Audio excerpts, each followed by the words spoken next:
graça e a paz do Senhor Jesus. Amém, igreja?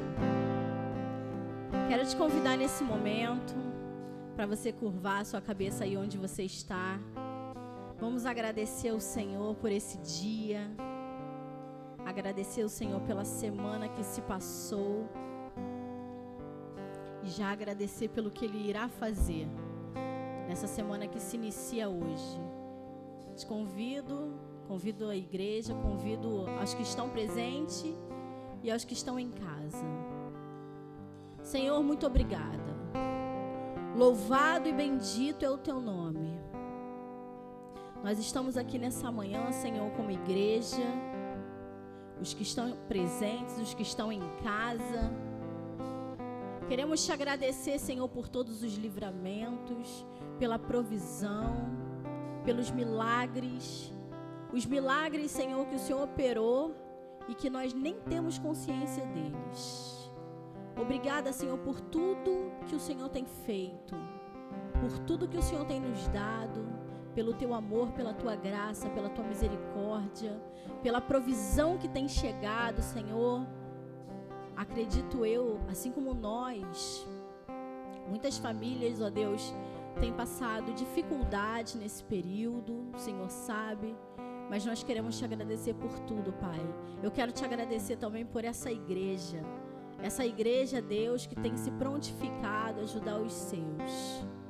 Quero Te agradecer, Senhor, por essa semana que tá começando hoje. A nossa prioridade, Senhor, é caminharmos ao Seu lado, é estarmos contigo e ouvir a Tua voz para qualquer decisão.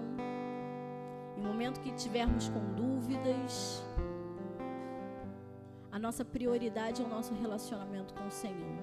Então nós Te pedimos, Senhor, que o Senhor esteja conosco a cada momento, em cada situação. Obrigada por tudo, Senhor. Abençoa cada família, cada lar. Nós queremos, Pai, louvar e bendizer o Teu nome. Seja adorado nessa manhã de domingo, Senhor. Em nome de Jesus. Amém. Se você puder ficar de pé aí onde você está, olha pro irmão que está aí do teu lado e fala assim, ó: te amo, irmão. Só não abraça, hein, gente? Não pode abraçar ainda.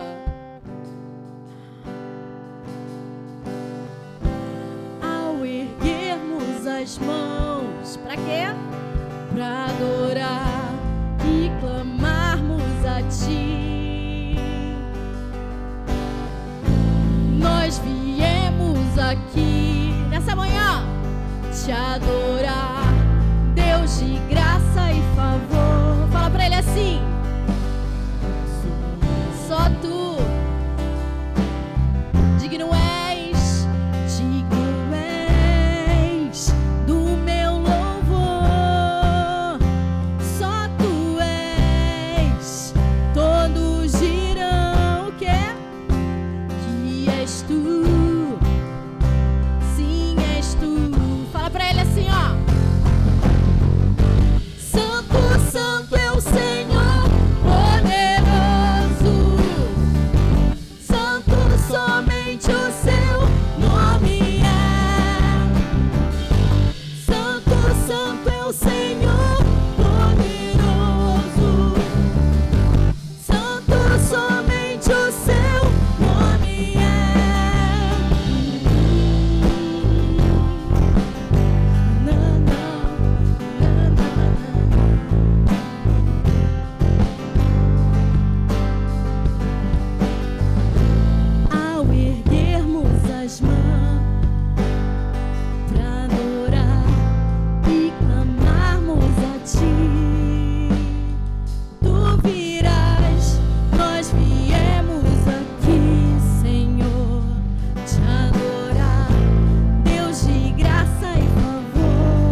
pode aplaudir ao Senhor.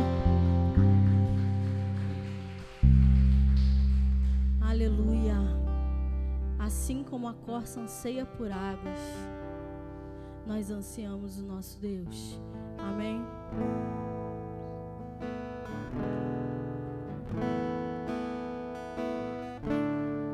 Que o Senhor derrame uma chuva nesse lugar.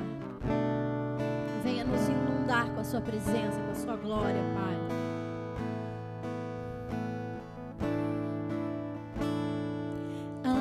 Assim como a corça anseia por águas, como terra seca precisa da chuva, meu coração tem sede de ti, Rei meu e Deus meu. Os homens agora.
Estamos aqui, vem, ó Deus, enche este lugar. Meu desejo é sentir teu poder, teu poder.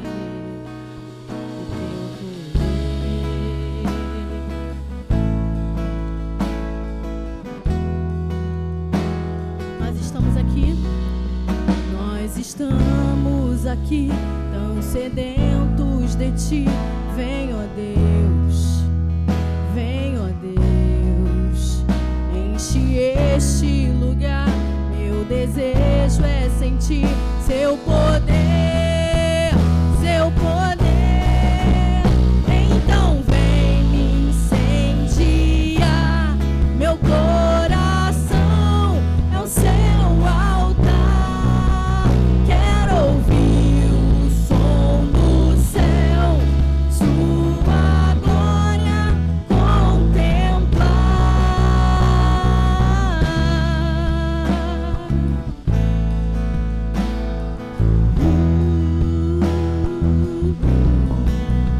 Nós estamos aqui tão sedentos de ti. Vem, ó Deus, enche este lugar. Meu desejo é sentir seu poder, seu poder. Então vem me incendiar. Meu coração é o seu altar. Quero ouvir o som do céu, sua glória contemplar. Então vem me incendiar. Meu coração é o seu altar. Quero ouvir o som do céu, sua glória contemplar.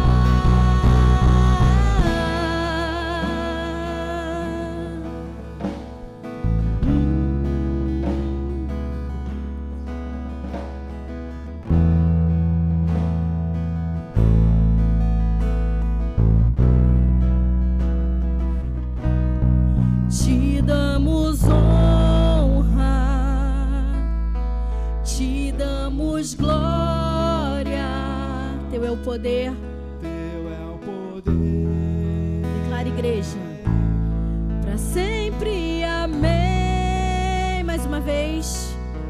Te damos honra, te damos glória. Declara.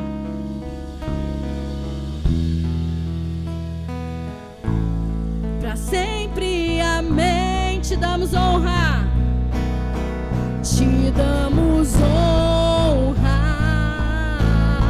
te damos glória. Teu é o poder, pra sempre, amém. Te damos honra, te damos glória. Teu é o poder, pra sempre, amém. Então vem, meu coração é o seu altar. Quero ouvir o som do céu, sua glória. A igreja, então vem me incendiar. Me incendiar. Meu coração é o seu altar. Quero ouvir o som do céu, sua glória contemplar.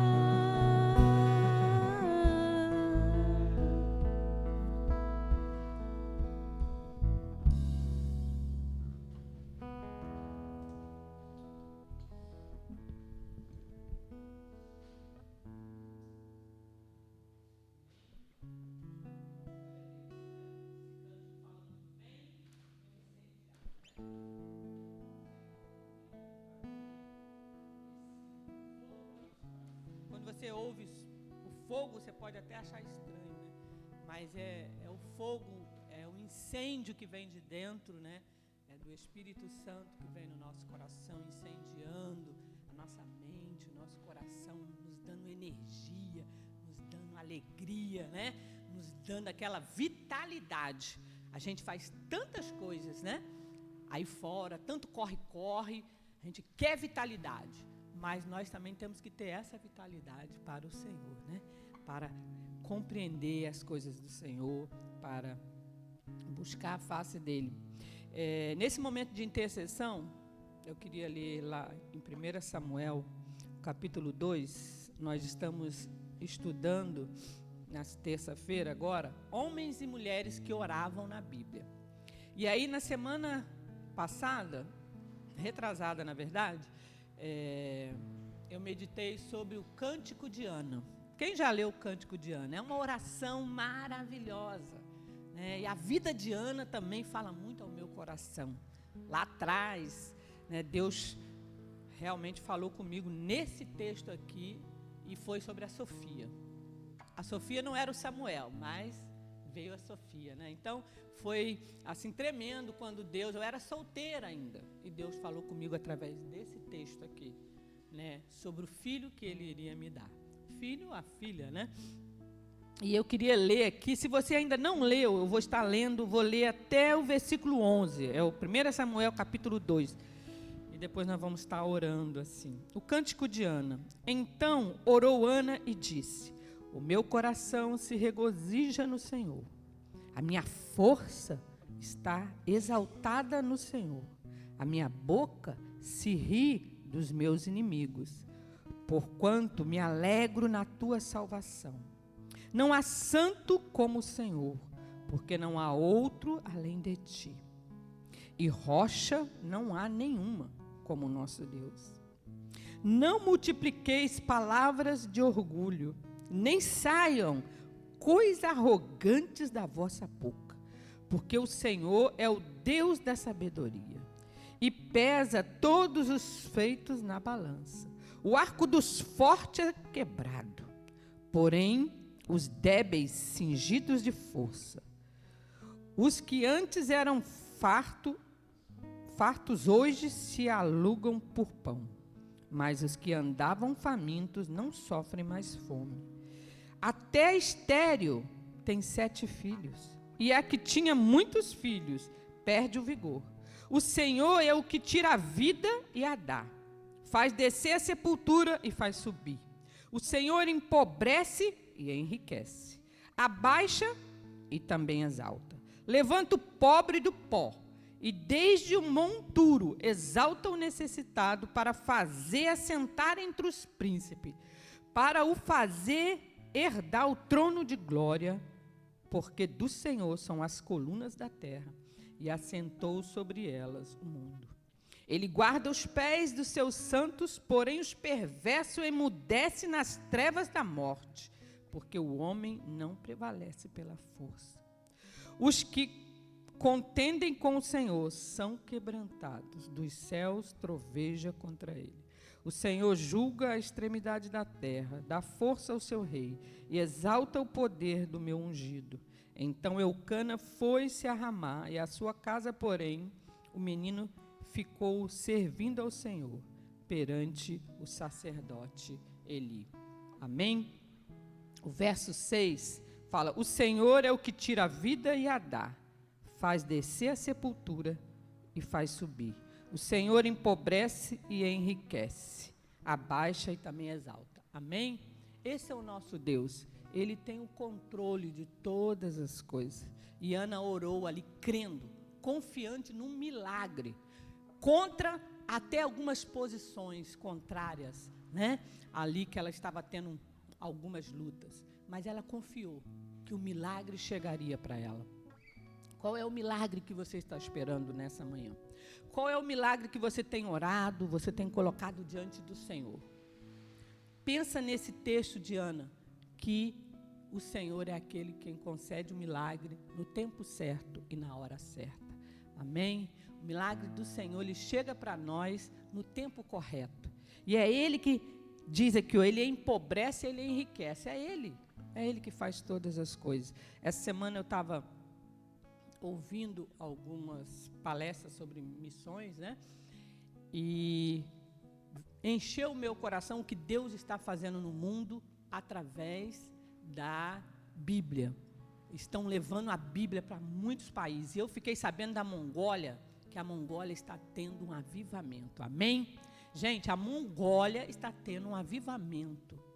Então, quem, né, poderia imaginar o que está acontecendo na Mongólia. Você não ouve falar da Mongólia, mas Deus está trazendo algo tremendo ali na Mongólia. Então, nós oramos na terça, intercedemos, e eu creio que, como igreja, também nós vamos fazer aqui hoje. Esses milagres que a Bíblia, quando chega na nossa vida, ela faz, ela transforma, amém? Ela faz algo novo no nosso coração, um milagre chega para nós, e conhecereis a verdade, e ela vai nos libertar. Né? A tradução da Bíblia está indo. Né? A Thaís tem no coração essa missão, de trabalhar com tradução da Bíblia. Eu fico até assim, feliz, emocionada no meu coração, porque na nossa igreja, tão simples, tão pequena, tem alguém, né, que está caminhando e orando para ir fazer uma coisa tão relevante em missões, que é tradução da Bíblia. Então vamos estar orando. Você não está envolvido com a tradução da Bíblia, mas você está envolvido com o seu problema pessoal. É algo que está aí no seu coração, que você fala: Senhor, age, me dá o meu milagre, Senhor, no tempo certo. Até me prepara para eu receber o milagre. Ana recebeu o milagre. O que ela fez? Ela devolveu para Deus. E depois ela ganhou 5 filhos. Ela teve o milagre dela, depois ela teve mais 5 filhos. Ela foi próspera na maternidade dela, né? Então fecha seus olhos. Deus quer trazer essa prosperidade para o nosso coração nesse domingo. Senhor, em nome de Jesus, oramos aqui nesta manhã, Deus, confiante que o Senhor é o Deus do milagre. Ana sofreu tantas perseguições. Às vezes nós estamos sofrendo tantas perseguições no trabalho, na escola, na família. Mas, Senhor, em nome de Jesus, dê-nos o coração de Ana, que não desanimou. Ana ia ao templo, Ana ficava lá no cantinho dela orando. Ensina-nos, ó Deus, a ter esse coração de quebrantamento na Tua presença.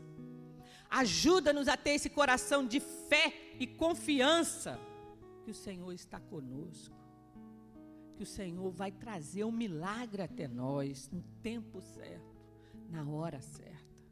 É o Senhor quem enriquece, quem empobrece, é o Senhor que está no controle. O homem acha que está no controle, mas ele não está. Oramos agora também pelas eleições, ó Deus. Colocamos diante de Ti, tanto aqui na nossa cidade, como ali nos Estados Unidos. Ó Deus, o mundo se movimenta, às vezes, para longe de Ti. Mas nós estamos aqui, Senhor, nesse domingo orando em nome de Jesus. Toma nas Tuas mãos a política, Senhor. Clamamos a Ti, porque o Senhor tem o controle do mundo, Pai. E o que acontece nos Estados Unidos, isso vai refletir no mundo. Ó Deus, mas nós queremos refletir a Tua glória, Pai. Nós queremos refletir o Teu amor, orando por aqueles que estão trabalhando na tradução da Bíblia, por aqueles que não estão vendo problemas com essa pandemia, mas estão prosseguindo, continuando ali na Mongólia, levando a Tua palavra no Nepal, lugares que estão acontecendo avivamento e a gente nem fica sabendo. Pai, em nome de Jesus, cada um aqui está envolvido com o seu próprio problema, Pai. Problema na família, no trabalho, mas, Senhor, em nome de Jesus, eu oro apresentando diante do Senhor a nossa igreja, Deus, para que tenhamos esse coração para iluminar e refletir e influenciar a nova geração, influenciar as crianças, influenciar o nosso bairro. Pai, ajuda-nos, Senhor, a ter o coração de Ana, ali de clamor, de oração, de quebrantamento.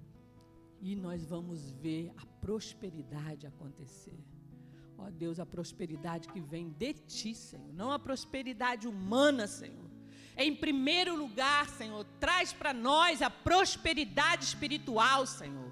A prosperidade do fogo do Senhor, inundando a nossa mente, inundando o nosso coração, Senhor. Transformando as nossas dores, transformando a nossa cosmovisão do mundo, alargando a nossa tenda, Senhor. Oh Deus, alarga a nossa tenda, alarga a nossa visão nesse domingo, Senhor. Inunda o nosso coração, enche-nos de energia, Senhor. Enche-nos de vigor, Pai. E não de palavras vãs ou de política, Senhor. Enche-nos da Tua graça cada vez maior. Te agradecemos assim, ó Deus, pela Tua palavra em nosso meio. Muito obrigado pelos milagres que vamos ver em 2021. Muito obrigado, Senhor, em 2022. Cremos que vamos receber esses milagres. Abençoando assim, ó Deus, todo esse desejo da Sofia, da Thaís, de estar envolvido com missões, Pai. De forma integral, Pai. Ali, Senhor, numa agência missionária, envolvida no estudo da Tua palavra. Vai abrindo as portas, Senhor. Vai abrindo as portas, vai abençoando a Nayane, que está lá em Curitiba também. Vai abrindo as portas, ó Deus. Confiamos em Ti, nos Teus milagres, nesse domingo. Abençoa aquele que está em casa, Senhor, precisando de um milagre, Deus. É um milagre que vem de dentro, Senhor. É um milagre de transformação, de alegria, de felicidade, de vitalidade, Pai. Aviva aquele que está em casa, Senhor. Que ele possa dobrar o joelho, ter força para orar. Abençoa a vida da Yara, Senhor, que está no hospital, a vida da Sabrina, Senhor. Oramos assim, ó Deus, nesse domingo, crendo que o Senhor é o Deus que tudo pode. O Deus que tem feito milagres no meio de nós. Muito obrigado pela vida da Marliette, Senhor. Que o tumor está regredindo, Senhor. Muito obrigado, Senhor. Temos visto mais uma vez a Tua mão curando o câncer, Senhor. Nós cremos nessa cura, Pai. Nós cremos que o Senhor cura a AIDS, Senhor. O Senhor é o Deus da cura, Pai. Cura a esterilidade, Deus. Aquele que é estéril, vai curando, Senhor. Vai curando, Senhor. Vai trazendo vitalidade para os órgãos internos, Deus. Para a nossa mente, para o nosso coração. Para quem louva, para quem prega. Para quem trabalha na faculdade. Vai trazendo vitalidade, Deus. Pedimos nesse dia que essa unção venha sobre nós. Muito obrigado pelo livramento do Fred, Senhor, da Carla, de todos aqueles que estavam dentro daquele carro, Senhor. Muito obrigado, Deus. São livramentos tremendos que o Senhor tem feito na nossa vida. Graças te damos pelos livramentos, Deus. Graças te damos, Senhor, pelos livramentos na área da saúde. Muito obrigado. Que doenças não têm progredido na nossa vida. Muito obrigado, Senhor. Assim te damos graças e glórias e honra em nome de Jesus. Aleluias. Amém.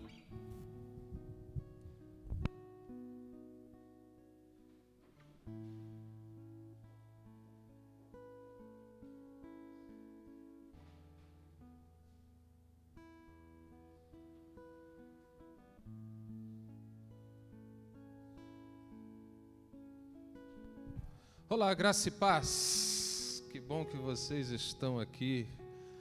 Que bom que você está nos acompanhando aí de casa. É uma bênção ter vocês conosco para mais um domingo com esse privilégio de cultuar esse Deus tão maravilhoso. Eu quero que você rapidamente abra sua Bíblia comigo no Evangelho de Mateus.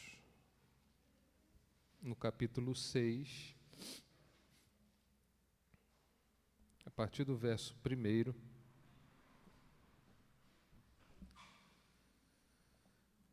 nós vamos ler de 1 a 8 e depois os versos 16 a 18. Mateus capítulo 6, a partir do verso 1 até o verso 8, depois a gente vai para o verso 16 até o verso 18. Amém? Diz assim a palavra de Deus: guardai-vos de exercer a vossa justiça diante dos homens, com o fim de serdes vistos por eles, doutra sorte não tereis galardão junto de vosso Pai Celeste.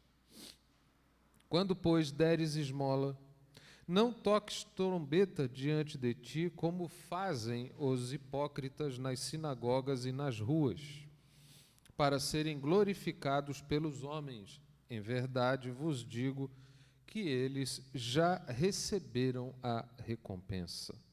Tu, porém, ao dares a esmola, ignore a tua mão esquerda o que faz a tua mão direita, para que a tua esmola fique em secreto. E teu Pai, que vê em secreto, te recompensará. E quando orardes, não sereis como os hipócritas, porque gostam de orar em pé nas sinagogas e nos cantos das praças para serem vistos dos homens. Em verdade vos digo que eles já receberam a recompensa. Tu, porém, quando orares, entra no teu quarto e, fechada a porta, orarás a teu Pai que está em secreto. E teu Pai que vê em secreto te recompensará. E orando não useis de vãs repetições, como os gentios, porque presumem que pelo seu muito falar serão ouvidos. Não vos assemelheis, pois, a eles, porque Deus, o vosso Pai, sabe o de que tendes necessidade antes que lhe o peçais. Verso 16. Quando jejuardes, não vos mostreis contristados como os hipócritas, porque desfiguram o rosto com o fim de parecer aos homens que jejuam. Em verdade vos digo que eles já receberam a recompensa. Tu, porém, quando jejuardes, unge a cabeça e lava o rosto, com o fim de não parecer aos homens que jejua, e sim ao teu Pai em secreto, e teu Pai que vê em secreto te recompensará. Amém, queridos? Que Deus nos abençoe e que o Espírito de Deus ministre ao meu e ao teu coração através desse texto. Amém? Obrigado, Carlão. Queridos, a gente está aqui no capítulo 6, mas esse texto que acabamos de ler, ele está ligado ao capítulo 5, que trata aí, não é, do Sermão do Monte, não é, também conhecido como as bem-aventuranças, não é? E a gente não pode ignorar essa conexão, e por uma razão muito simples, não é? Esse Sermão do Monte que Jesus proferiu, ele, num primeiro momento, ele fala sobre quem são os filhos de Deus. Quem são eles? Depois ele fala um pouco como esses filhos de Deus vivem no mundo. Qual é a relação deles com o mundo em que vivem, embora não sejam desse mundo, mas estão nele. Não é? Ele fala disso de uma maneira muito interessante e depois ele inaugura algo novo a partir do capítulo 6, uma nova sessão que fala desses filhos, mas em relação a Deus. Quem são esses filhos? Quem são esses crentes no que diz respeito à relação deles com Deus? E por que é importante isso? Não é? Por exemplo, aqui ele está falando de pelo menos 3 aspectos que definem ou resumem, por assim dizer, a vida cristã como um todo. Quando ele fala das esmolas, ele está falando da atitude cristã em relação ao próximo. Quando ele fala da oração, ele está falando em relação à atitude cristã no que diz respeito ao relacionamento com Deus. Quando ele fala do jejum, ele está falando da atitude cristã em relação a si mesmo, do crente em relação a si mesmo. Do domínio próprio que ele exerce sobre si mesmo, com o objetivo de se dedicar exclusivamente à busca e à presença de Deus. E, querido, se você parar para pensar nessas atividades ou nessas atitudes que resumem a vida cristã, se você parar para pensar sobre isso, você vai perceber que ajudar o próximo não é algo exclusivo da fé cristã. Não é verdade? Precisa ser cristão para ajudar o próximo? Não. E se você for analisar ainda mais, você vai perceber que sequer a oração, a prática da oração, é um privilégio cristão. A oração está presente em diversas outras expressões religiosas no mundo, sim ou não? Está. Tampouco o jejum é uma atividade exclusiva nossa. Então, quando você coloca isso em perspectiva e você consegue perceber que todas essas práticas que, de certa maneira, resumem a vida cristã, elas estão presentes também em outras expressões religiosas, o que então nos diferencia? Qual é a diferença, então? É por isso que essa etapa do Sermão da Montanha, no capítulo 6 aqui, ela diz respeito à nossa relação com Deus. Embora essas atividades, elas resumam a vida cristã, mas elas são vistas pela ótica, pela perspectiva do nosso relacionamento com Deus. É isso que difere o ato de fazer algo em prol do próximo. Nós fazemos isso por causa da nossa relação com Deus. É isso que muda as nossas orações, porque nós não estamos orando de nós para nós mesmos, ou seguindo um determinado ritual, uma tradição religiosa. Nós estamos nos relacionando com Deus. Quando você fala de jejum, de você abster-se de algumas coisas, de você abrir mão daquilo que é precioso para a tua existência, que é o alimento, você não faz isso por causa das pessoas. Sequer você não faz isso por causa de si mesmo. Você faz isso por causa de Deus. Você se abstém disso para que Ele te preencha mais. Então nós percebemos esse texto.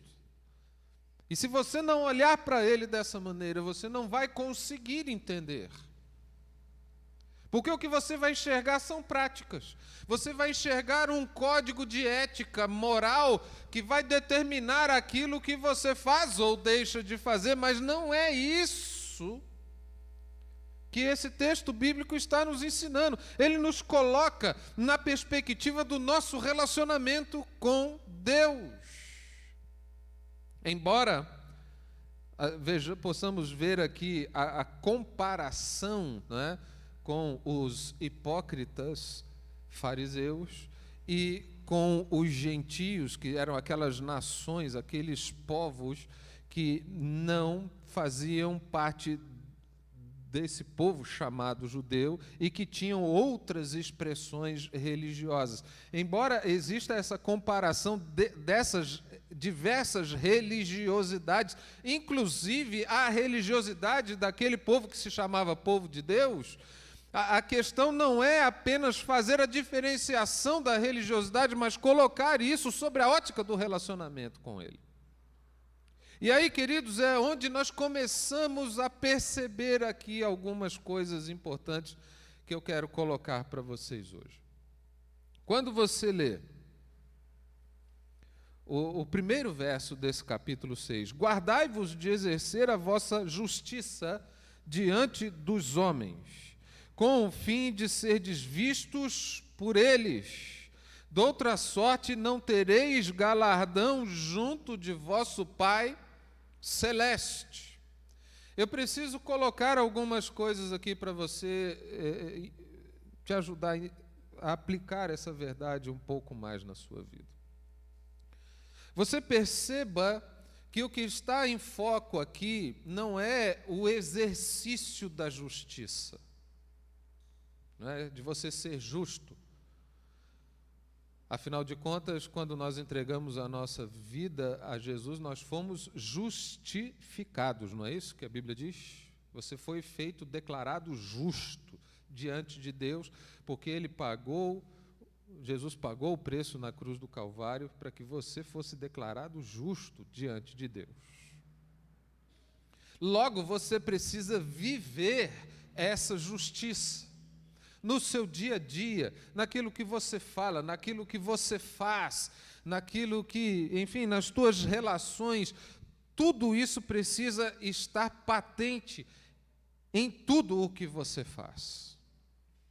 E até aí nós não temos dificuldade de entender isso, não é verdade? Até aí está tranquilo, poxa, é coerente, é lógico, você consegue entender isso. Mas o que esse texto está dizendo, ele trata da motivação pela qual você faz as coisas. E há expressões, não é, a respeito da nossa atitude em relação ao próximo, da nossa atitude de oração em relação a Deus e da nossa atitude em relação a nós mesmos, não é? Há expressões aqui o tempo todo que se repetem porque o Deus que está em secreto, que vê em secreto, te recompensará.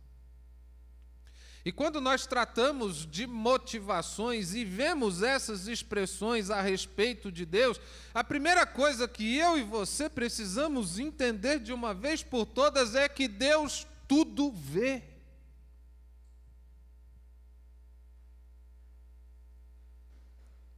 Inclusive o que motiva você a fazer o que você vem fazendo. Ele é aquele que discerne os pensamentos do coração do homem. Ele vai no fundo aí da tua alma e ele sabe o que é que motiva você. Agora, se você para pensar que você está desnudo diante de Deus, que não há nada que você possa encobrir dele, se essa verdade te atinge de maneira frontal, como estamos percebendo aqui, então a sua vida ela vai ser impactada como um todo, porque não há mais necessidade de fingir nada.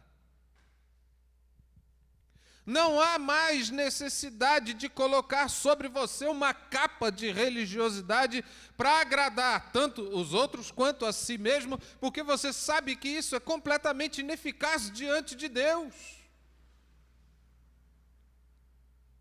E quando você para de fingir, quando você para de tentar criar uma imagem, então isso leva você inevitavelmente para uma atitude de humildade. Isso leva você inevitavelmente para uma experiência de quebrantamento. Isso leva você inevitavelmente a experimentar uma transformação de Deus na sua vida. Porque Ele é esse Deus que tudo vê.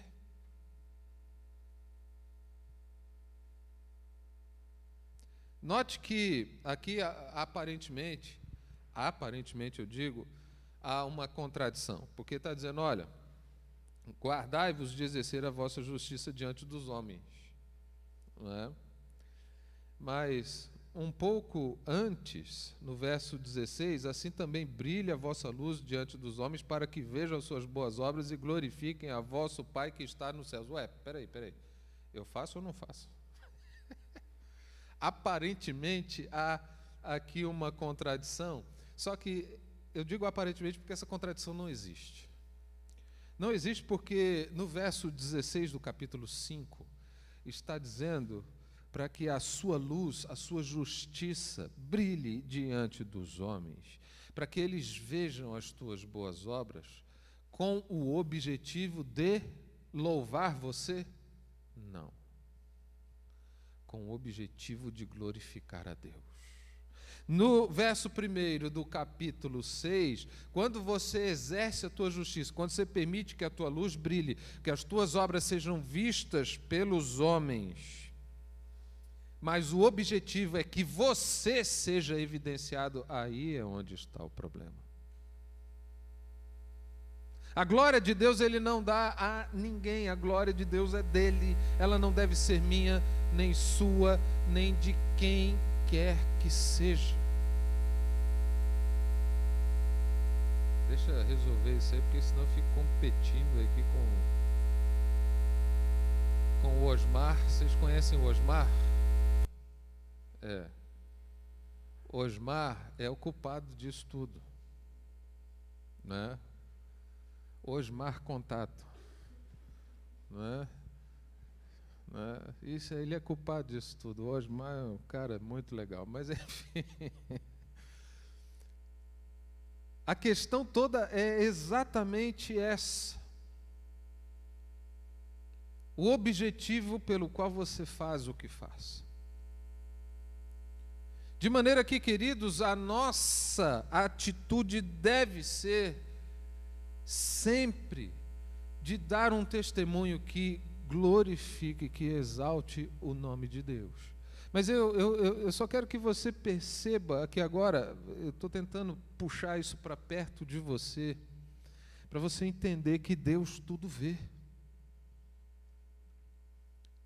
E que se você entende isso, você não precisa mais utilizar nenhum tipo de fingimento. Você sabe o que é hipocrisia? É fingimento. É você aparentar uma coisa que não é realidade, que não é verdade. É você aparentar algo que não tem conexão com a sua vida. E então, queridos, é extremamente importante você olhar para isso desta forma. Pela ótica desse Deus que tudo vê, pela ótica desse Deus que sonda o meu e o teu coração, desse Deus que sabe da palavra, antes que ela nos chegue à boca, Ele já a conhece. E quando você observa tudo o que você faz na vida pela ótica desse Deus que tudo vê, então você passa a experimentar essa libertação de não precisar fingir, de não precisar mais sustentar algo que é insustentável diante desse Deus que tudo vê. Isso leva você a uma experiência de humildade, isso leva você a uma experiência de quebrantamento, de transformação, e então, por que não dizer, de uma experiência de avivamento, de vida de Deus na sua vida. Agora eu quero olhar com vocês essas atividades que, de certa forma, resumem a vida cristã. Quando ele fala, quando, pois, deres esmola, não toques trombeta diante de ti, como fazem os hipócritas nas sinagogas e nas ruas, para serem glorificados pelos homens. Em verdade vos digo que eles já receberam a recompensa. Aqui nós estamos falando da nossa atitude em relação ao próximo. Aqui nós estamos falando do que nos move ir em direção ao próximo, ao necessitado, ao perdido. Eu ouvi algo interessante um tempo desses. Alguém, acho que foi um papo que eu estava tendo com a Thaís, não lembro. Talvez tenha sido isso mesmo. Que às vezes nós estamos tão envolvidos com a tarefa missionária que nós passamos a amar mais a tarefa do que o Deus que nos comissionou. Ao Osmar de novo. Ainda bem que o Vinícius está lá atrás e ele manda o Osmar calar a boca. Mas então, percebam isso. Às vezes nós estamos nos dedicando tanto à tarefa que nos esquecemos da razão pela qual devemos fazer isso. Note que aqui existe uma forma certa e uma forma errada, assim como também para a oração e para o jejum. E essa é uma forma meio que se repete, mas ela tem nuances diferentes. Qual é a forma errada aqui de você ir na direção do próximo? É quando você vai na direção do próximo por causa de você mesmo.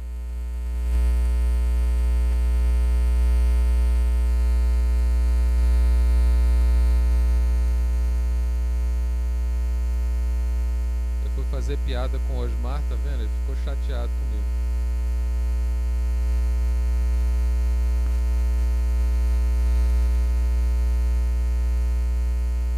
O problema não é o microfone.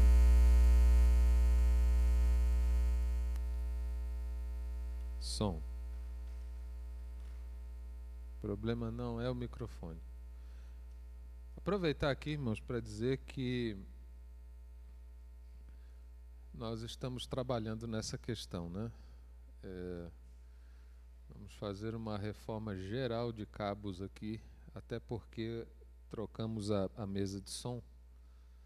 Tem uma mesa digital ali e precisamos de mais cabos, inclusive, né, para poder dar conta do recado, né? E é só uma questão de tempo para a gente ajustar isso, amém? Mas, enfim, deixa eu tentar voltar aqui, porque o Osmar tira toda a minha atenção do processo aqui e a gente não pode demorar muito mais. Mas eu vinha dizendo o seguinte: quando você vai na direção do próximo, perceba aqui que a forma errada é que quando você vai na direção do próximo, você não vai por causa dele, nem tampouco você vai por causa de Deus. Você vai na direção do próximo, na forma errada, por causa de si mesmo.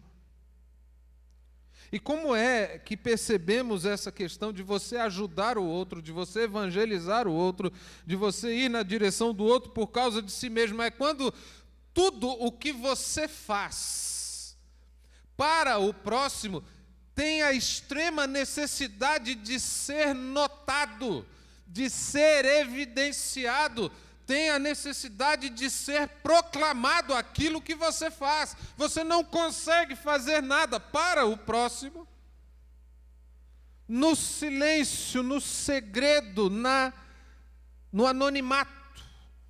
Tudo quanto é preciso ser feito, relatórios precisam ser elaborados, fotos precisam ser tiradas, filmes precisam ser editados, a fim de que isso seja visto. E quando há essa necessidade de que o que você faz em relação do outro, de ser publicado, de ser colocado nos meios de TV, então a glória que se busca não é a glória de Deus. A glória que se busca é a glória de quem faz. Irmãos, nós estamos lidando aqui com alguma coisa que é extremamente primitiva, no sentido de que pertence ao ser humano, desde que o pecado invadiu a humanidade. Nós estamos falando aqui da questão do orgulho. Nós estamos falando aqui dessa necessidade de se autoafirmar diante de todos em relação àquilo que é feito. Essa é a forma errada. Qual é a forma certa de se dirigirem ao próximo, de se importar com ele, de transformar-lhe a vida, de levar-lhe a mensagem, de compartilhar com ele recursos? Qual é a forma correta? A forma correta é quando você vai na direção do próximo, porque o teu coração está movido pelo amor de Deus. A razão de você se importar com o próximo é o próprio Deus. E quando você faz movido por esse amor que Deus tem em relação ao próximo, em relação àquele que está preso, em relação àquele que tem fome, em relação àquele que tem sede, em relação àquele que está nu, em relação a todos esses que Jesus certa vez contou uma parábola dessa, né? E ele disse assim: olha, eu estive preso, vocês foram me visitar. Eu estive nu, vocês me vestiram. Eu tive fome, vocês me deram de comer. Eu tive sede, vocês me deram de beber. Então, aqui está aqui o reino para vocês. Aí aqueles perguntaram: ué, quando é que foi que a gente fez isso? Quando é que foi que nós te demos de beber, de comer, de vestir, fomos te visitar quando você estava preso ou doente? Quando é que foi que isso aconteceu? Aí Jesus responde: todas as vezes que vocês fizerem a um desses meus pequeninos, vocês fizeram a mim. Vocês prestam atenção nessa história aqui, que eu estou contando para vocês? Prestem atenção aqui. Vocês já repararam que esses que deram de beber, de comer, de vestir, eles nem se lembravam disso?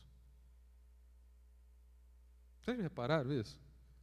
Eles não mantinham um livrinho, né? Tal dia eu fiz isso, fiz aquilo, nem para divulgar para os outros, nem para si mesmos. Eles não mantinham esse livro. Quem faz movido pelo amor não fica fazendo registro para poder contar depois. Eles nem se lembravam. Mas tem uma outra coisa interessante nesse texto: Deus se lembra. Ele se lembra. E quando você faz movido pelo amor, você não fica, sabe, contabilizando essas coisas, porque você faz movido pelo amor. E quem ama naturalmente faz, e não fica, eu não sei, eu não fico guardando, não é? Eu não fico anotando todas as expressões de amor e de carinho que Vânia tem para comigo, ou que eu tenho para com ela, daquilo que eu faço por ela. Eu não fico fazendo isso.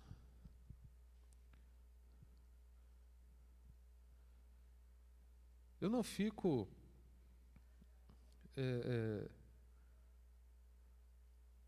proclamando, dizendo, falando, não é, de como eu tenho podido ajudá-la durante o tratamento. Eu não fico falando sobre isso. Eu não falo sobre isso. Eu não tenho necessidade de falar sobre isso. Eu não tenho razão para falar sobre isso. Isso é para mim alguma coisa tão natural, tão normal, tão consequente, que não há razão para ficar, sabe, tocando trombeta. Não é? Não há razão. E aí você percebe uma outra coisa interessante aqui. Verso 3: Tu, porém, quando ao dares a esmola, ignore a tua mão esquerda o que faz a tua mão direita. Preste atenção nisso. Se você, por um lado, toca a trombeta para que todos vejam, e essa é uma coisa que você tem que evitar, a publicidade, o auto-marketing, né? Você se promover. Se isso, por um lado, é uma questão que você precisa evitar, tem uma outra ainda mais séria que você precisa cuidar, quando você vai na direção do outro. Que tem a ver com o que eu estava dizendo ainda há pouco aqui, de não ter necessidade de ficar contabilizando e falando disso. É quando essa coisa de você dar com uma mão esquerda e a direita não sabe o que você fez, como é que isso é possível? A gente precisa entender aqui a figura de linguagem. Você precisa entender que você não está proclamando aquilo que você fez nem para você mesmo.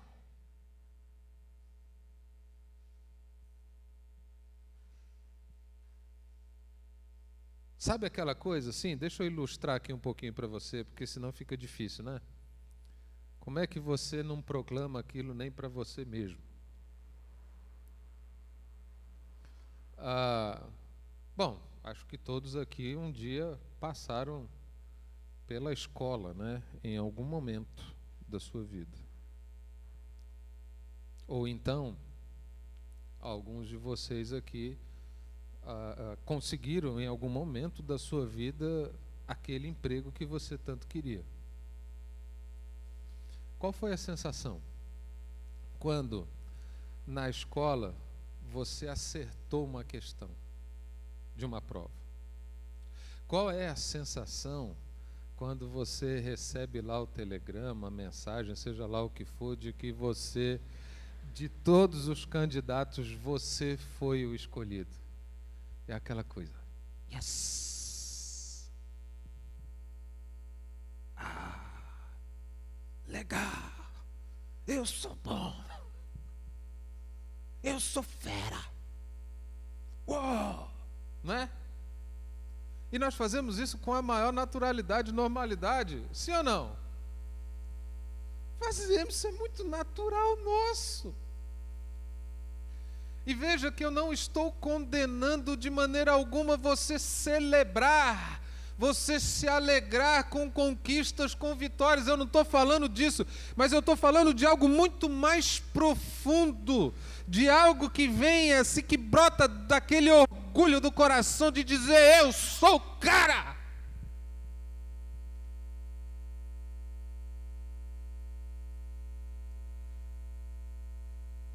É disso que estamos falando. Você está vendo a profundidade que Jesus desce? Você está vendo onde Ele nos leva? Você está percebendo até onde chegamos? A que ponto de sondagem do nosso coração nós chegamos?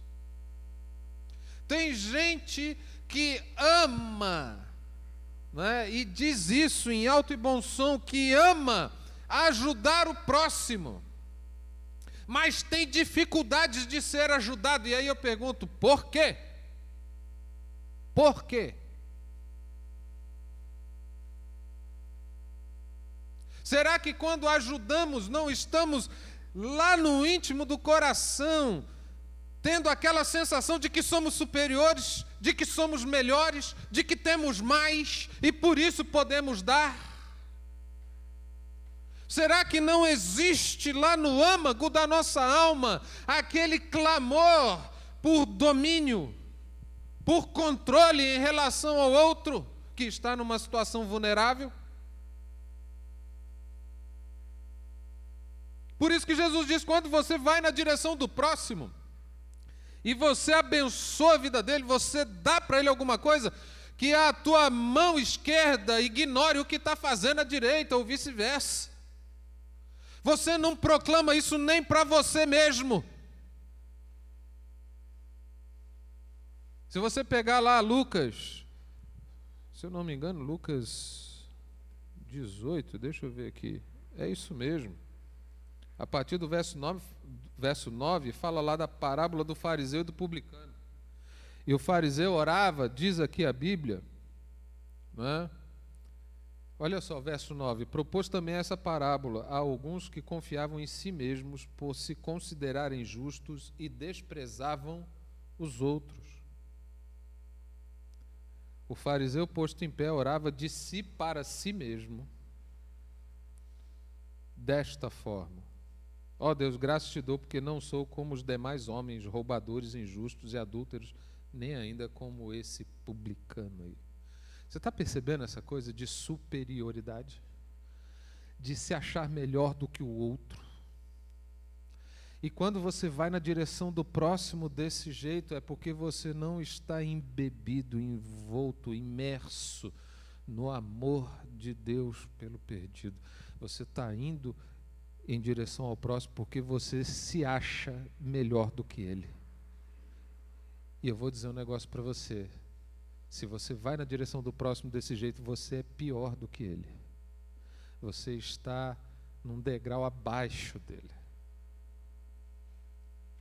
Porque nessa parábola aqui do fariseu e do publicano, os dois subiram para a oração, mas Jesus disse que apenas um desceu de lá justificado, e esse não foi o fariseu, foi o publicano,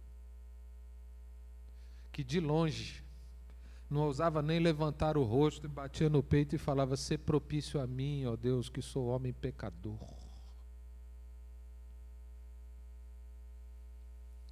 Aqueles que são humilhados, esses são exaltados, mas são exaltados não pelos homens, são exaltados por Deus.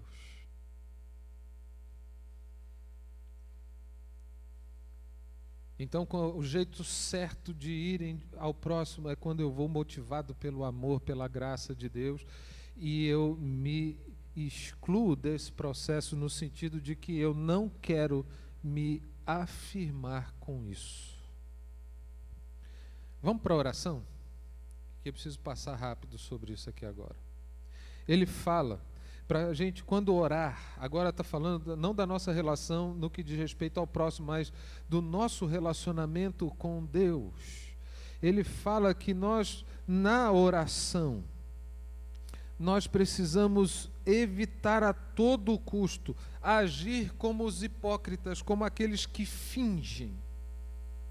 Porque estes também querem orar em pé nas sinagogas, nos cantos das praças, para que os homens observem o quão santos eles são.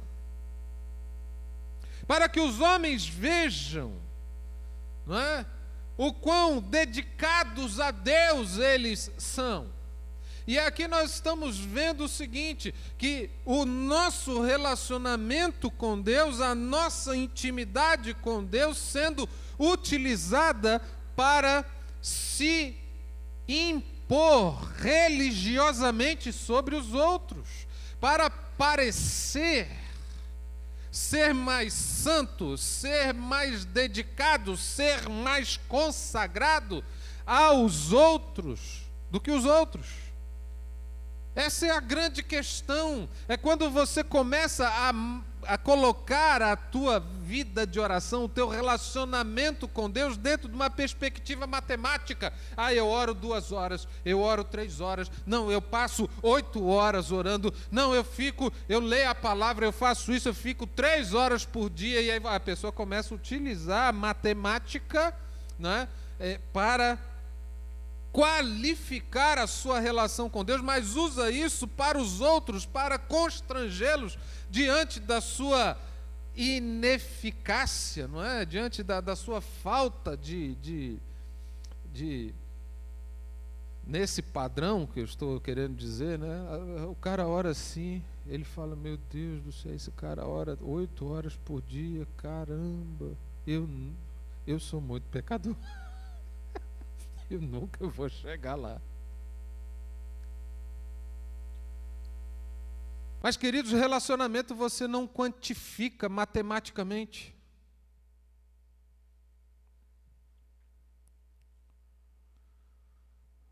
Qual é o casal que fica lá, tem um caderninho, né?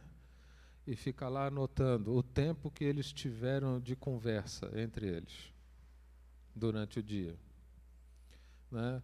Quantos beijinhos, quantos selinhos, quantas bitoquinhas eles deram por dia, né?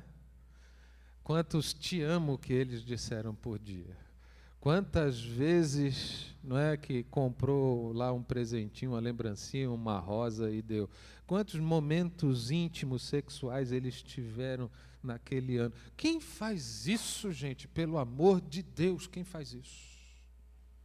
Se vocês encontrarem alguém que faz, é doente. Isso não existe. Relacionamento não é assim que funciona.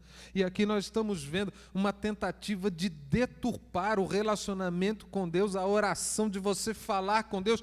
Primeiro, quando você quer dar publicidade a alguma coisa que deveria ser íntima.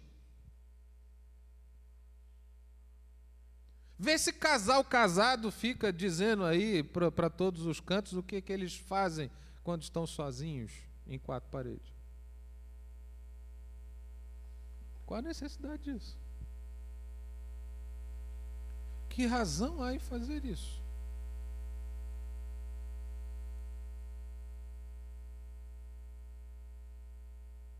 Nós percebemos isso claramente quando ele fala da questão da oração. Gente que finge um relacionamento que não existe. Afinal de contas, quando a gente vai para Lucas 18, quando diz lá que o cara orava de si para si mesmo, ele se fez o seu próprio Deus. A oração dele não estava dirigida a ninguém mais do que a si mesmo. Logo, essa oração não chega no céu. E aí o cara finge uma relação com Deus que não existe. Porque ele, quando ora, ele é o fim de sua oração. Olha o risco que nós corremos quando queremos matematizar. Será que eu posso criar essa expressão? Existe isso? Tornar algo matemático? É um silogismo, né? Quando eu quero matematizar o meu relacionamento com Deus, quando eu quero publicizar o meu relacionamento com Deus. Mas, na verdade, o que eu estou fazendo, eu estou me tornando o meu próprio Deus. Porque eu oro de mim para mim mesmo. Aí eu dou graças porque eu sou bom e não sou igual a esses caras. A oração é de si para si mesmo, porque ela está fundamentada no orgulho e no desejo que o diabo despertou em Adão e Eva, lá no Gênesis, de serem como Deus.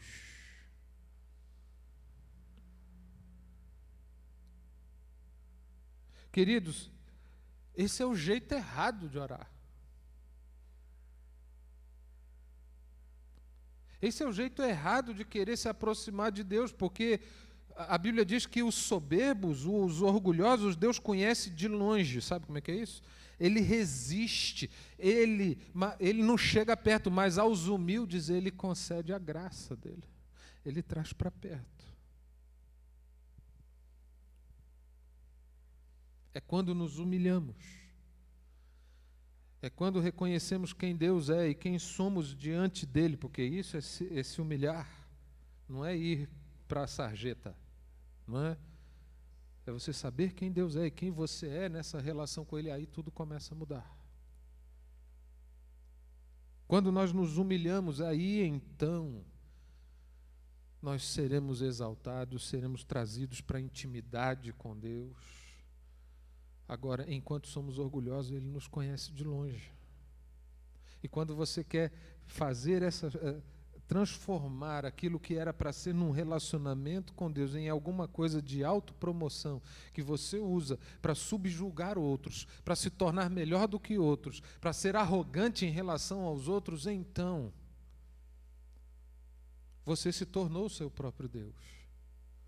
O seu Deus é o seu próprio ventre, que você busca alimentar com os afagos, com os elogios, com as bajulações, com tudo isso que alimenta o ventre insaciável de um homem caído no pecado. A oração. Ele está dizendo, entra no teu quarto, fecha a tua porta.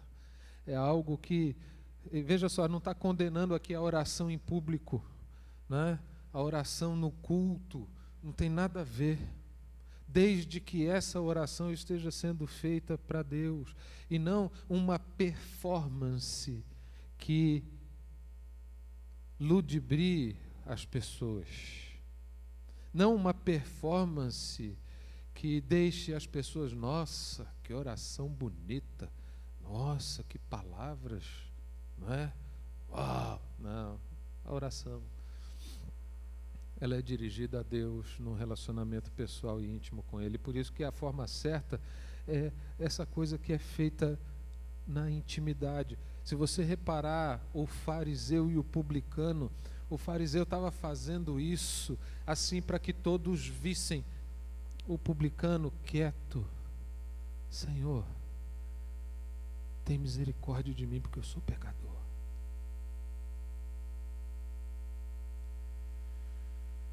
É no secreto que Deus enxerga é no secreto que Ele está, e é os segredos do teu coração que Ele desvenda. Então Ele sabe quando você chega diante dEle quebrantado, e Ele sabe quando você chega diante dEle arrogante, querendo se impor sobre os demais. E note, queridos, que aqui nessa questão aqui, nós também percebemos duas outras nuances em relação à quantidade da oração e em relação à forma dela. Ele fala assim, olha, e quando vocês orarem, não usem de vãs repetições. Aqui ele está falando a respeito da forma. Tem gente que quer ficar, sabe? A gente tem aí, nós somos um país que teve por muito tempo predominância católica, né? Então a gente sabe o que são as rezas, né? Nós sabemos disso, não é verdade? E fica lá repetindo e falando, repetindo e falando, repetindo e falando, repetindo e falando, e fica. Né? No nosso meio, embora nós não tenhamos essas orações pré-fabricadas, né? Mas a gente pré-fabrica outras. Né? Depois de muito tempo participando de algumas reuniões de orações em igreja, porque eu sou pastor, né? Quando alguém lá levantava a mão assim, que eu olhava, eu quero fazer um pedido, aí eu já dizia qual era o pedido da pessoa, ela não precisava nem dizer, porque eu já falava qual era, porque toda reunião de oração era a mesma coisa.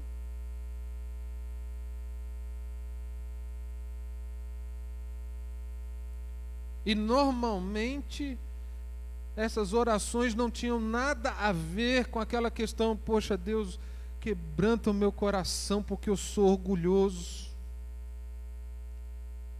Deus me dá, sabe, eu preciso de exercer paciência na minha vida por conta dessa situação. Eu preciso aprender disso. Então, Senhor, eu sei que o Senhor está permitindo aí as tribulações para que eu tenha paciência.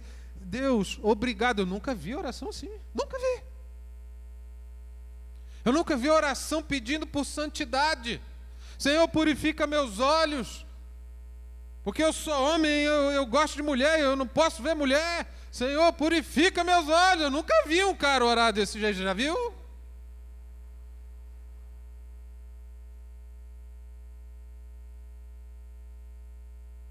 Mas orar para ganhar o aumento, mas orar para comprar o carro, mas orar para a saúde de não sei quem, orar pelo meu filho, sabe como é que é? Essas coisas a gente faz. Agora, orar pedindo para que você seja transformado por essas coisas, não tem. E aí a gente faz o nosso próprio repertório de rezas, porque elas estão fundamentadas apenas em assuntos, em temas que são apenas para o nosso próprio benefício. Afinal de contas, a gente confunde bênção com coisas materiais, não é verdade?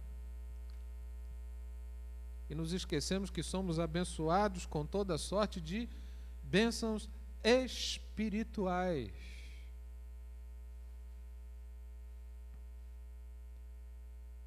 Aqui quanto à forma, mas também tem aqui o finalzinho do verso 7, porque presumem que pelo seu muito falar serão ouvidos. Aqui tem a questão da quantidade.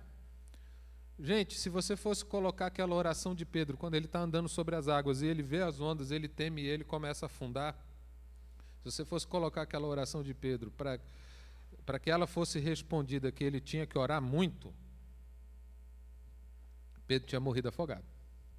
Não é mesmo? Porque só deu tempo de dizer, Jesus me salva. Só deu tempo de dizer isso. Mais nada. E a oração foi eficaz? Foi. Jesus não estendeu a mão para o cara? Foi. Tem gente que acha, que coloca essa questão na perspectiva matemática da quantidade. Gente, quantidade nem sempre é qualidade. Mas se você consegue ficar um tempo longo desfrutando da presença de Deus, qual o problema nisso? Nenhum mesmo. Vocês estão percebendo a libertação que isso pode trazer para a sua vida em relação a todos os conceitos religiosos que você tem? Né? Quantas vezes a gente não ouviu assim, pouca oração, pouco poder, muita oração, muito poder? Isso é uma das formas que a gente matematiza essa questão espiritual. E ele está dizendo aqui que tem gente que acha que porque fala muito vai ser ouvido. Não é bem assim não. De que adianta você falar muito se na verdade você está fingindo? O cara fica ali marcando no relógio o tempo que ele está, mas na verdade ele não vê a hora de levantar para sair para fazer outra coisa. Mas depois ele diz, eu orei 2 horas hoje. Nossa, tô na unção, tô no azeite.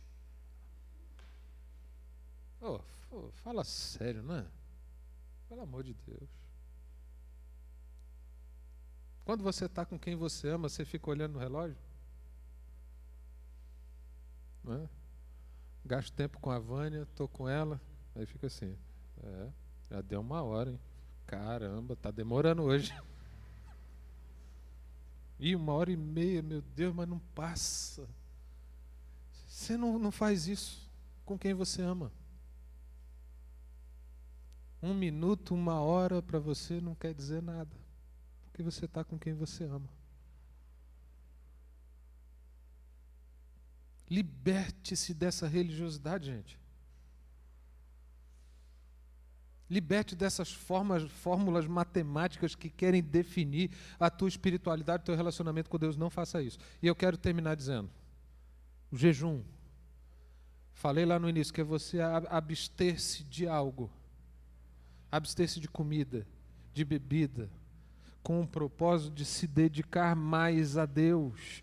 É essa forma como você trata a carne em muitos momentos.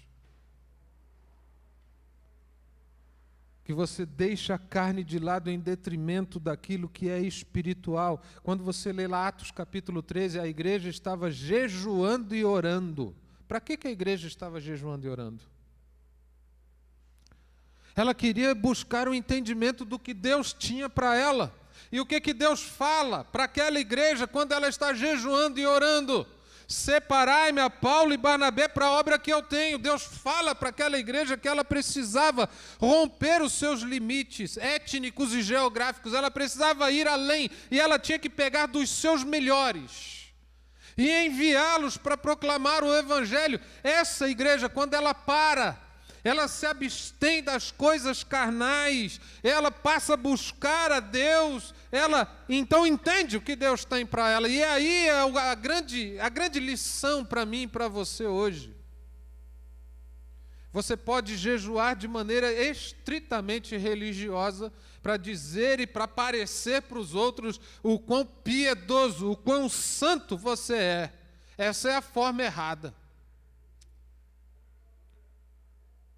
Que não produz nada mais, nada menos do que um acalento para o teu ego, nada mais do que isso.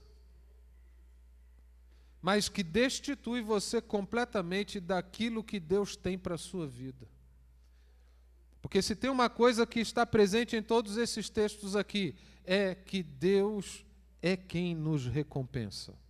Se há alguma coisa que você faz esperando algo, entenda que quem te recompensa é esse Deus. Agora, quando é que Ele te recompensa? Quando tudo o que você faz, você não se lembra disso. Não é porque você tem amnésia ou porque você tem memória curta. É simplesmente porque você não se preocupa com isso, porque isso não é preocupação sua, é preocupação dEle. A sua preocupação é fazer a vontade dEle. E quando você a faz, está feito. E ponto final. É assim, queridos, que nós vamos em direção ao próximo. É assim que nós nos relacionamos com Deus por meio da oração. É assim que nós jejuamos, que nós mortificamos a carne para poder ouvir o que Deus tem para nós. E não apenas para parecer que somos pessoas religiosas. Ele está dizendo claramente, olha, quando você jejua, não pareça, não procure transparecer que você jejua. Sabe aquela cara de morto de fome? Né? Com as olheiras, morto de fome, seco, murchado. Aí a pessoa olha para você, quem foi, está doente? Não, estou jejuando, estou no azeite.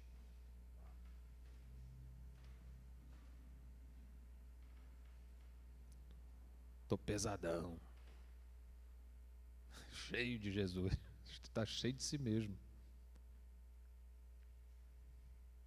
Ele está dizendo, não faça assim.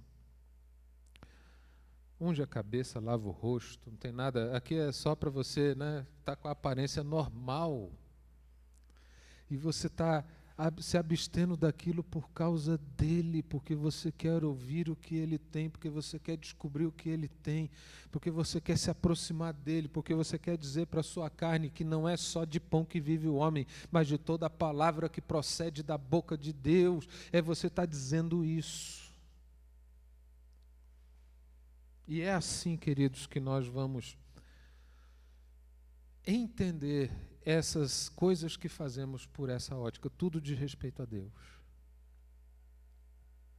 E esse Deus não está interessado em publicidade. Esse Deus não se dá com arrogantes.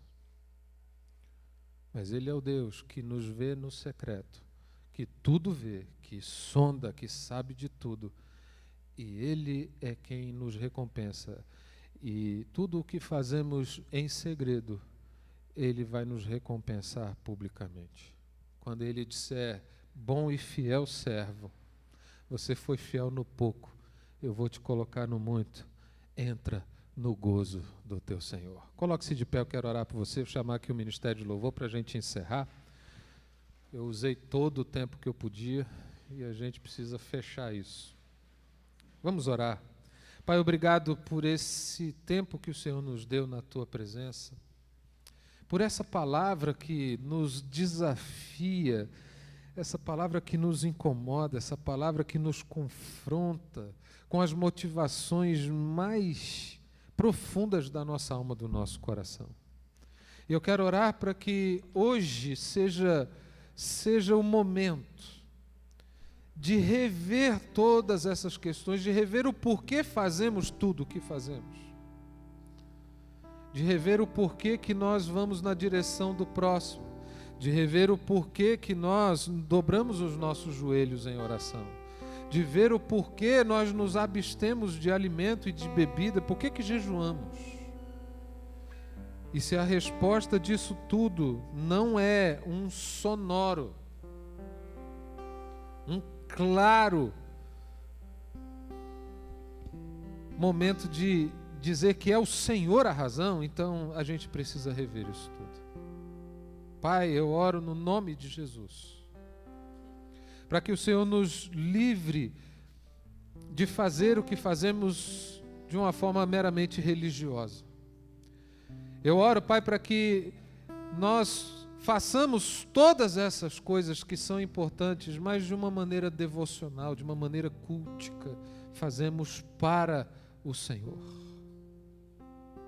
Fazemos por tua causa. Se vamos alcançar o perdido, é por causa do amor que o Senhor tem para com aquele perdido. Se vamos nos dedicar em oração, é porque nós amamos a tua presença.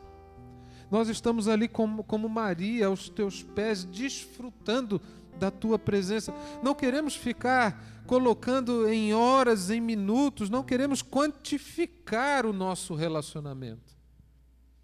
Nós queremos desfrutá-lo na tua presença. E nós não queremos, Senhor, nos abster de comer, de beber, de outras questões, de outras formas de jejum, por causa do que as pessoas vão pensar ao nosso respeito. Nós queremos fazer isso. Queremos nos abster dessas coisas para abrir espaço para que o Senhor preencha mais e mais a nossa vida, para que possamos descobrir qual é a tua vontade, para que possamos receber a direção que vem do Senhor. É por isso que queremos jejuar. E eu oro, Pai, para que no nome de Jesus, o Senhor nos ajude com a ação do teu Espírito Santo a corrigir essas questões em nossas vidas. É a oração, Pai, que eu faço agradecido em nome de Jesus. Amém e amém.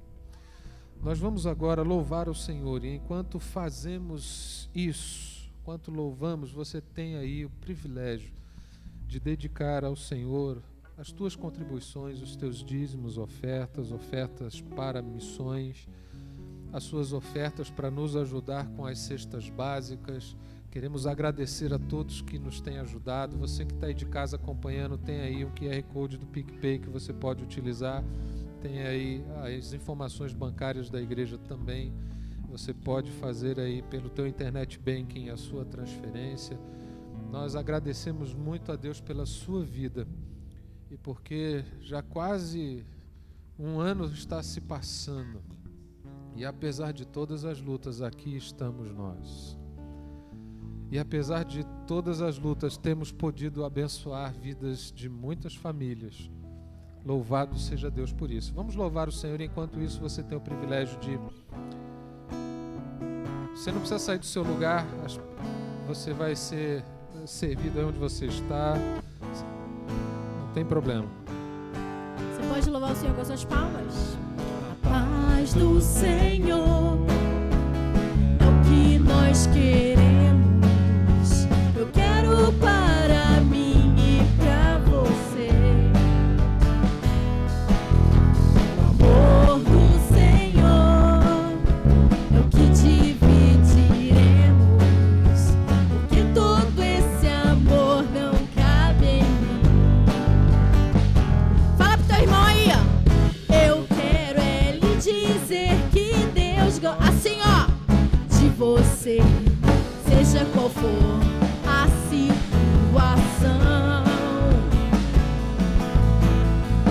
Eu quero é lhe dizer que Deus gosta de você, seja qual for a situação.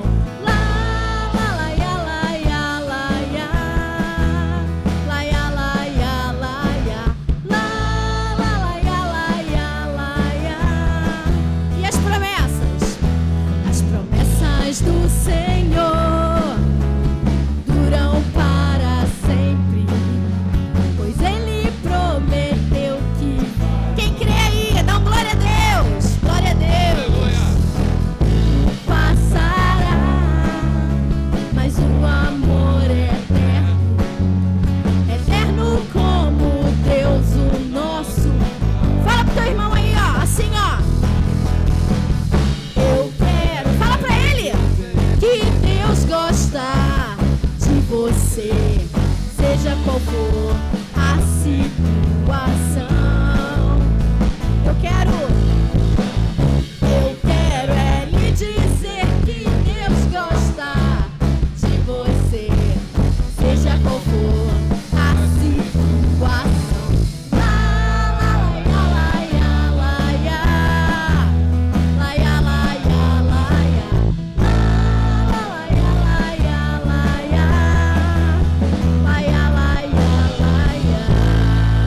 Glória a Deus. Aleluia.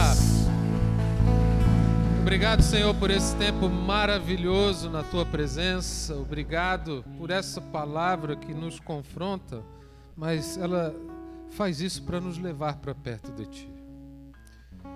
E eu tenho certeza, Senhor, de que vamos, a partir de hoje, estar cada vez mais próximos do Senhor, porque não vamos fazer o que fazemos por causa de nós mesmos. Não vamos nos tornar os nossos próprios deuses. Tu és o nosso Deus. E tudo o que fazemos é para a glória, para a exaltação do Teu santo e poderoso nome. Leva-nos em paz para casa, os que estão no trabalho, guarda-os até o término e nos dê a todos, ó Pai, uma semana na Tua presença. Obrigado, porque até aqui o Senhor nos tem ajudado. É a oração que nós fazemos, certos de que o amor de Deus, o nosso Pai, que a graça do nosso Senhor e Salvador Jesus Cristo, que a comunhão, o consolo e o poder do Espírito Santo esteja sobre toda a igreja e sobre todo o povo de Deus espalhado pela face da terra. E a igreja diga amém, amém. Deus abençoe, queridos. A gente se vê aí próximo domingo. Fiquem com Deus. Eu quero é lhe dizer que Deus gosta de você.